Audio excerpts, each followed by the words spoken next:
Morning student, કેમ છો બધા? અંજલિ વિદ્યા મંદિરમાં આપ સર્વનું સ્વાગત છે. આજે આપણે પ્રકરણ 6 ત્રિકોણ અને તેના ગુણધર્મો વિશે સમજશું. તમને ખબર જ હશે કે ત્રિકોણ છે તો એમાં 3 બાજુ અને 3 ખૂણા છે એ તેના ઘટકો કહેવાય. અહીં મેં આ ત્રિકોણ કે આ બનાવ્યું છે તો અહીં આ ત્રિકોણ A, B અને C. હવે ત્રિકોણ ABC છે તો ત્રિકોણ ABC માં ખૂણા કયા બનશે? તો કે એના 3 ખૂણા બનશે. ખૂણો A, ખૂણો B અને ખૂણો C. હવે બીજું કઈ આ 3 ખૂણા બન્યા અને 3 બાજુ એટલે રેખાખંડ AB,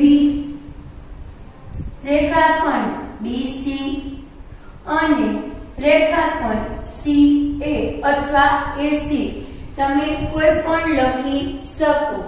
તો તમને એમ પૂછવામાં આવે કે ત્રિકોણના 6 ઘટકો લખો તો તમારે આ રીતે તમારે દર્શાવવાનું છે.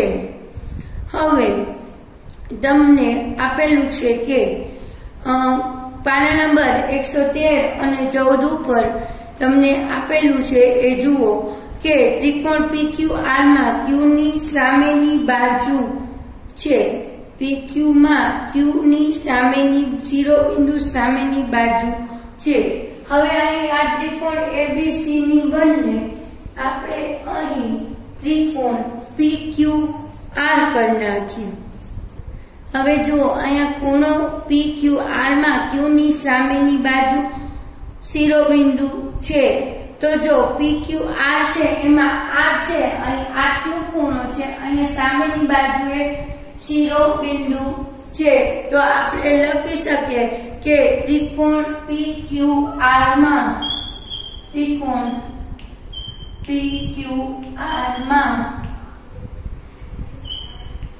ની સામેની બાજુ એટલે કે PR માં શિરોબિંદુ છે. બરાબર છે? તો આપણે આ રીતે લખી શકીએ કે શિરોબિંદુ Q ની સામેની બાજુ PR છે. હવે કીધું છે કે ત્રિકોણ LMN માં LM ની સામેનો ખૂણો. તો જો અહીંયા આપણે ત્રિકોણ LMN કરી નાખીએ. LM અને N. હવે એમાં શું કહે છે કે ત્રિકોણ LM ની સામેનો ખૂણો. હવે આ ત્રિકોણ એમાં આ LM ની આ L અને આ M ની સામેનો ખૂણો કયો આવશે? N આવશે. તો રેખાખંડ LM ની સામેનો ખૂણો કયો આવ્યો? N આવ્યો. બરાબર છે? હવે તમને એમ કીધું છે કે ત્રિકોણ RST માં RT ની સામેનું બિંદુ. હવે તમે અહીં આપણે ત્રિકોણ RST દોરીએ. બરાબર છે? એના ઉપર પણ ખ્યાલ આવી જશે. અહીં આપણે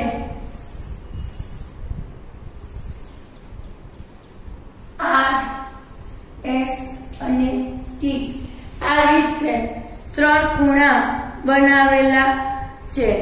સોરી, આમ નથી, અહીંયા RTS છે. RT અને S. બરાબર છે? આ રીતે આપેલું છે. તો એમાં RT ની સામેનું શિરોબિંદુ કયું છે? આ R અને T ની સામેનું શિરોબિંદુ કયું થશે? S થશે. તો આપણે લખવાનું કે RT ની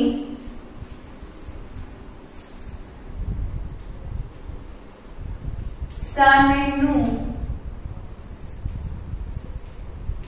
શિરોબિંદુ ટી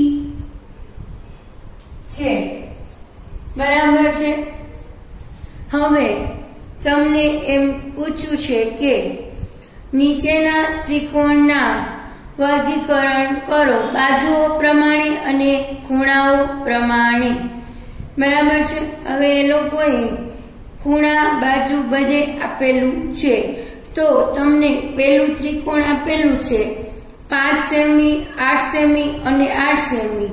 તો પેલો ખૂણો છે એ ત્રણેય ખૂણાનું માપ 90 કરતા ઓછા છે, એટલે પેલું તો એ લઘુકોણ ત્રિકોણ છે। બીજું 8 સેમી 8 સેમી એટલે કે બે બાજુઓના માપ એક સરખા છે, તેથી તે સમદ્વિ બાજુ ત્રિકોણ કહી શકાય। હવે બીજું છે એમાં જુઓ, એ તમને કાટકોણ ત્રિકોણ આપેલો છે, જેમાં R છે એ 90 અંશનો ખૂણો બને છે, બરાબર છે। એટલે તે ત્રિકોણ PQR છે એ વિષમ બાજુ, અને બીજું જુઓ કે એની બાજુઓના માપ પણ સરખા નથી, તેથી ત્રિકોણ PQR માં PQ બરાબર નથી QR અને QR બરાબર નથી RP। આમ ત્રિકોણ PQR એ વિષમ બાજુ ત્રિકોણ છે, પરંતુ 90 અંશનો ખૂણો બને છે, તેથી આ ત્રિકોણને કાટકોણ ત્રિકોણ પણ આપણે કહી શકીએ। હવે અહીં ત્રિકોણ LMN માં n છે એ 90 અંશ કરતા વધારે છે, જ્યારે બંને LN અને MN નો માપ કેટલો આપેલો છે 7 સેમી, એટલે કે તે સમદ્વિ બાજુ ત્રિકોણ છે અને ખૂણો n એ 90 અંશ કરતા વધારે હોવાથી તે ગુરુકોણ ત્રિકોણ છે। તમને બધાને ખબર જ છે ને, લઘુકોણ ત્રિકોણ, ગુરુકોણ ત્રિકોણ અને કાટકોણ ત્રિકોણ। હવે અહીં એક આપ્યું છે ત્રિકોણ, એમાં RST ત્રિકોણમાં ત્રણેય બાજુનું માપ 5.2 સેમી આપેલું છે, તેથી એ ત્રિકોણનું કેવું બનશે તો કે સમબાજુ ત્રિકોણ બનશે। શા માટે તો કે ત્રણેય બાજુનો માપ એક સરખું આપેલું છે, અને ત્રિકોણમાં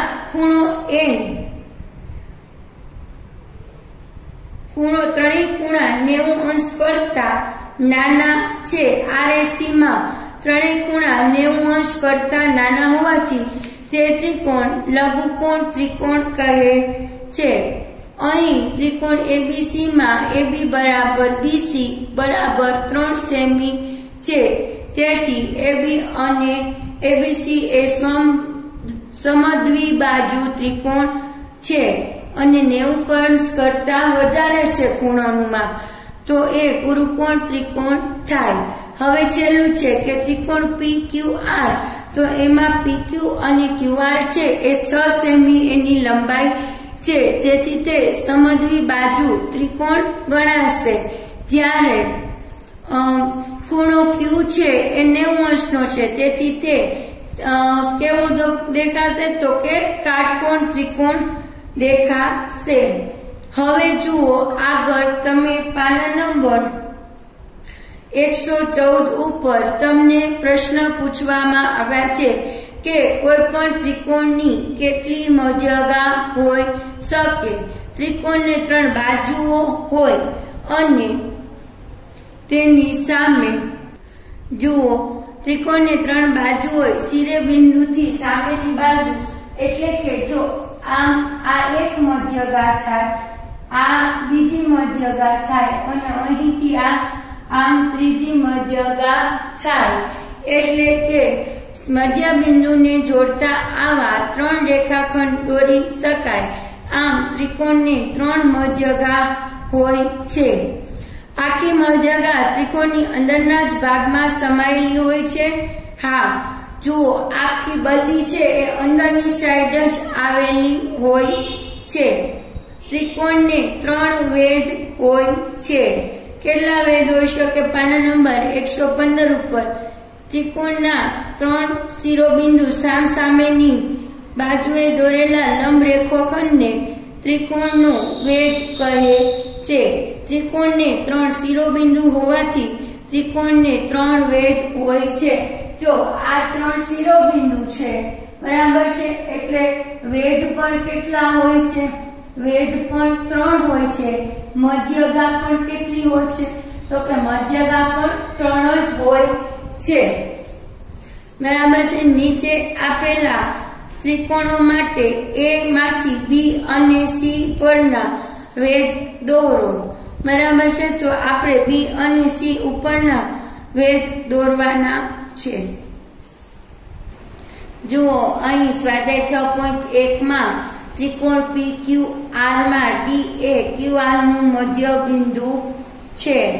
તો એમાં તમને કીધું છે કે PM ખાલી જગ્યા છે. તો PM એ છે એ PQR નો વેધ છે. આ PM છે, આ એ શું છે? તો કે PQR નો વેધ છે.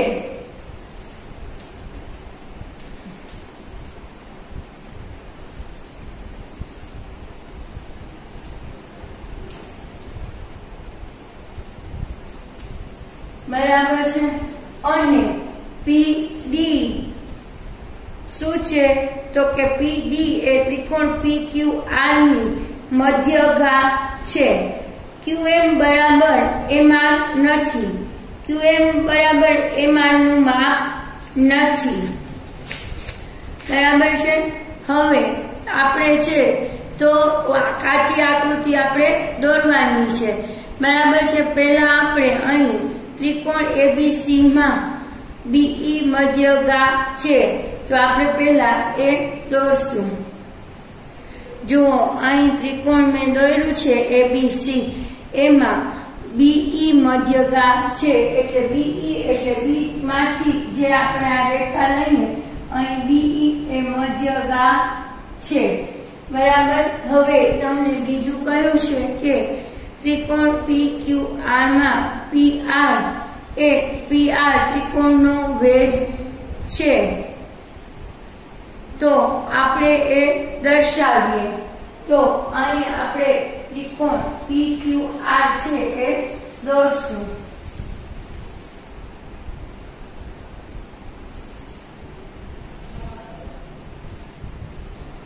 PQ અને R.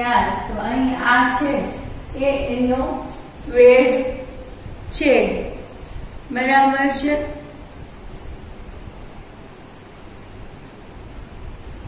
PQR માં PR એ ત્રિકોણનો વેધ છે. અહીંયા PQ અને R આ રીતે દર્શાવવાનું છે. બરાબર છે. હવે ત્રિકોણ XYZ માં YL ત્રિકોણની બહારના ભાગમાં આવેલો છે. તો આપણે ત્રિકોણ દોરીએ અને એમાં આગળ કરીએ. તમને અહીં ત્રિકોણ XYZ માં YL એ ત્રિકોણની બહારનો ભાગ દેખાય છે. જુઓ અહીં તમને જે ડોટ ડોટ વાળી લાઈન છે એ ત્રિકોણની બહારનો ભાગ છે. બરાબર. તો તમને આ ત્રણેય સમજાઈ ગયું હશે. હવે તમને એમ કીધું છે કે આકૃતિ દોરીને ચકાસો કે સમદ્વિ બાજુ ત્રિકોણમાં મધ્યગા હોઈ શકે. તો આપણે અહીં ત્રિકોણ XYZ બનાવશું પહેલા. હવે જુઓ અહીં તમને જો આ સ્ક્રીન ઉપર આકૃતિ XYZ દેખાય છે, એમાં તમને ત્રણેય છે એ સમદ્વિ બાજુ એટલે કે જુઓ બે બાજુ છે ને એનું માપ સરખું છે. XY અને YZ નું માપ સરખું છે. હવે જ્યાં મધ્ય બિંદુ P છે એટલે XP છે એ શું છે? તો કે એ મધ્યગા છે. હવે કાટખૂણાની મદદથી માપતા XPY નું માપ કેટલું છે? 90 અંશ થાય. એટલે XP એ ત્રિકોણ XYZ નો વેધ પણ છે. XP એ સમદ્વિબાજુ ત્રિકોણ XYZ ની મધ્યગા તેમજ વેધ છે. હવે અહીં આપણે સ્વાધ્યાય 6.1 પૂરું કરીએ છીએ. હવે તમને ખબર જ હશે કે ત્રિકોણ છે તો ત્રિકોણના કેટલા ખૂણાઓ હોય છે. ત્રિકોણના ઘણા બધા ત્રિકોણના 3 ખૂણા અને 3 બાજુઓ હોય છે. હવે જુઓ પાના નંબર 117 ઉપર તમને ચર્ચા કરો એ આપેલું છે. હવે આપણે એ સમજીએ. જુઓ, જ્યારે ત્રિકોણના બહિષ્કોણ ઘણીવાર એવી રીતે બનાવી શકાય તેમાંની 3 રીતની આકૃતિ નીચે દર્શાવેલી છે. તેની કાચો આકૃતિ બનાવવા પ્રયત્ન કરો. ત્રિકોણના દરેક ખૂણા આગળ બનતા બહિષ્કોણ સરખા છે. ના, ત્રિકોણના 3 શિરોબિંદુએ બનતા બહિષ્કોણના માપ સરખા હોતા નથી. ત્રિકોણ બહિષ્કોણ અને તેની અંદર તેના આસના કોણના સરવાળાને તમે શું કહી શકશો? તો કે બહિષ્કોણ અને તેના અંદરના આસના કોણ કે રેખિક ખૂણાની જોડ રચે છે. બહિષ્કોણનું માપ અને વત્તા અંદરના આસનના કોણનું માપ બરાબર 180 અંશ થાય. હવે જુઓ, જ્યારે તમને એમ કીધું છે કે બહિષ્કોણ કાટકોણ હોય, ગુરુકોણ હોય અને લઘુકોણ હોય તો તે વખતે અંતઃસમુખ કોણ વિશે શું કહેશો? તો જ્યારે ત્રિકોણ બહિષ્કોણ કાટકોણ હોય ત્યારે બંને અંતઃસમુખ કોણ લઘુકોણ હોય છે. જ્યારે ત્રિકોણ બહિષ્કોણ ગુરુકોણ હોય ત્યારે બેમાંથી એક અંતઃસમુખ કોણ લઘુકોણ હોય છે. જ્યારે ત્રિકોણના બહિષ્કોણ લઘુકોણ હોય ત્યારે બંને અંતઃસમુખ કોણ લઘુકોણ હોય છે. કોઈ ત્રિકોણના બહિષ્કોણનો સરળ કોણ હોઈ શકે ના. ત્રિકોણના બહિષ્કોણ એ સરળ કોણ હોઈ શકે નહીં. બરાબર. હવે તમને એમ કહ્યું છે કે પ્રયત્ન કરો. તો જુઓ, તમને એમાં બહિષ્કોણ ત્રિકોણનું માપ 70 અંશ અને એક અંતઃસમુખ કોણનું માપ 25 અંશ આપેલું છે. તો હવે આપણે એક્સનું માપ શોધવાનું છે. તો આપણે અહીં એ શીખીએ. સ્વાધ્યાય 6.2 એમાં તમને આપેલું છે કે નીચેની આકૃતિમાં બહિષ્કોણ એક્સનું માપ શોધો. પહેલા તો બહિષ્કોણ એટલે શું? તો કે બહિષ્કોણ એટલે કે જે બહારનો જે ખૂણો હોય, બહાર જે ખૂણો આપેલો છે તેને આપણે બહિષ્કોણ કહેશું. અહીં આ રીતે એક ખૂણો આપેલો છે. આ છે એક્સ. બરાબર છે. હવે તમને શું કીધું છે કે ઉપરનો જે પહેલો ખૂણો છે, બરાબર છે, એનું માપ 50 અંશ. અહીંયા તમને આ છે એ 50 અંશનો છે અને આ છે એ 70 અંશનો આપેલો છે. હવે તમારે એના ઉપરથી x નું માપ શોધવાનું છે. તો તમને ખબર જ હશે કે બે અંતઃસમુખનો સરવાળો બરાબર ત્રિકોણના બહિષ્કોણનું માપ. હવે અંદરના આ બેનો જો સરવાળો કરીએ એટલે અહીં આપણને x નું જવાબ મળી જશે. તો ખૂણો x બરાબર અહીં આ બંનેનો સરવાળો કરીએ એટલે ખૂણો x મળે. તો ખૂણો x બરાબર 50 અંશ વત્તા 70 અંશ બરાબર કેટલા થશે? તો કે 7 ને 5 12 એટલે 120 અંશ. તો અહીંનું માપ કેટલું થયું? 120 અંશ તમને જવાબ મળશે. હવે એ રીતે તમને બીજો આપેલું છે કે 65 અંશ અને 45 અંશ. તો x ની કિંમત શોધો. તો x આપેલો દાખલો નું પહેલો આ બીજો. તો ખૂણો x બરાબર 45 અંશ વત્તા 65 આપેલું છે. તો હવે આનો તમે સરવાળો કરો એટલે તમને મળશે 110 અંશ. બરાબર છે? તમને આ દાખલા સમજાઈ ગયા હશે. તો આના ઉપરથી તમારે બાકીના દાખલાને પ્રયત્ન જાતે કરવાનો છે. હવે તમને એમાં દાખલા નંબર 2 માં આપેલું છે કે નીચેની આકૃતિમાં અંદરના અજ્ઞાત ખૂણા x નું માપ શોધો. હવે અંદરના ખૂણા બહારના ખૂણાનું માપ આપેલું છે અને અંદરના ખૂણાનું આપણે માપ શોધવાનું છે.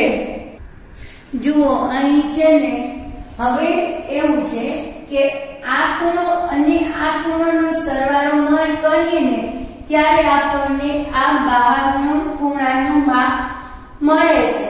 હવે આપણે આમ લખી શકીએ કે x + 50 બરાબર 115 અંશ.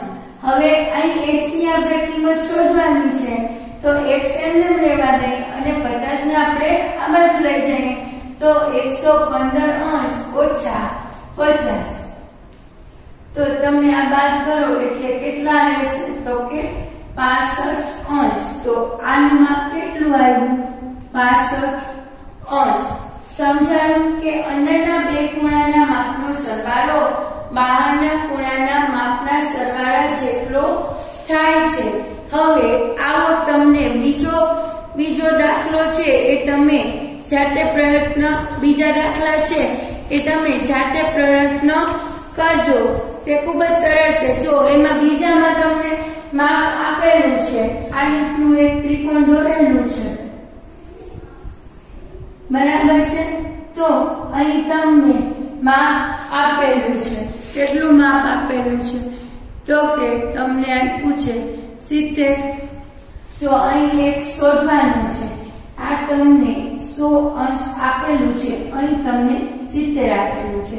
તો આપણે અહીં કહી શકીએ કે 70 + x બરાબર 100. તો x બરાબર 100 અંશ ઓછા 70 એટલે x બરાબર તમને અહીં 30 અંશ જવાબ મળશે. તો આ રીતનો દાખલા નંબર 2 પણ તમારે જાતે પૂરો કરવાનો છે. અહીં આપણે સ્વાધ્યાય 6.2 પૂરું કરીએ છીએ.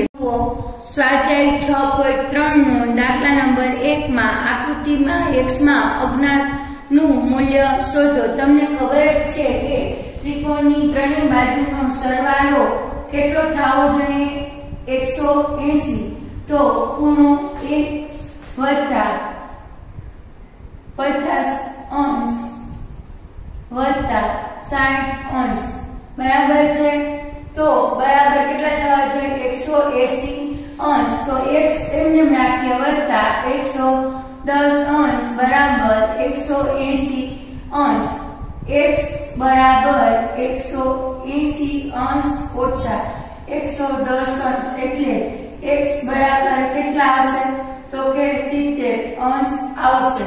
સમજાઈ ગયું? હવે સ્વાધ્યાયનો દાખલા નંબર 1 માં તમારે બાકીના દાખલા જાતે કરવાના છે. આ જ રીતે કરવાના હોય છે. હવે જુઓ તમને શું કીધેલું છે કે દાખલા નંબર 2 આપણે જોઈએ. એમાં તમને હવે જુઓ આમાં શું છે કે રેખિક જોડ છે ને, આ અને આનો, એટલે કે y વત્તા 120 અંશ બરાબર 180 જવાબ થવા જોઈએ. બે રેખિક ખૂણાઓનો સરવાળો 180 અંશ થવો જોઈએ. તો હવે અહીં આપણને y ની કિંમત નથી. તો y બરાબર 180 અંશ ઓછા કેટલા છે?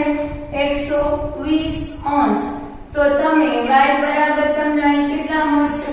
તો કે y બરાબર 60 અંશ તમને મળશે. હવે જુઓ અહીંયા 60 અંશ મળી ગયા. હવે તમને ખબર છે કે ત્રિકોણની ત્રણેય બાજુનો સરવાળો કેટલો થવો જોઈએ? 180. તો આપણે કરી શકીએ કે x વત્તા 50 અંશ વત્તા 60 અંશ બરાબર 180, તો x બરાબર 180 અંશ ઓછા 110 અંશ એટલે x બરાબર કેટલા મળશે તમને 70 અંશ। તો x બરાબર અહીં તમને 70 અંશ જવાબ મળશે, બરાબર છે। y બરાબર 60 અંશ। તો આ દાખલો તમને બરાબર સમજાઈ ગયો હશે તો તમારે સ્વાધ્યાય આગળનું છે એ તમારે પોતે પ્રયત્ન કરવાના છે, દાખલાઓ જાતે કરવાના છે, બરાબર છે। હવે આપણે પાના નંબર 122 ઉપર જુઓ તમે કે ત્રિકોણના બે ખૂણાનું માપ 30 અંશ અને 80 અંશ છે, તો ત્રીજા ખૂણાનું માપ શોધો। તો તમને ખબર જ છે કે ત્રીજા ખૂણાનું માપ આપણે x લઈએ, બરાબર। તો ત્રિકોણના ત્રણેય ખૂણાના માપનો સરવાળો કેટલો થવો જોઈએ 180 અંશ થવો જોઈએ।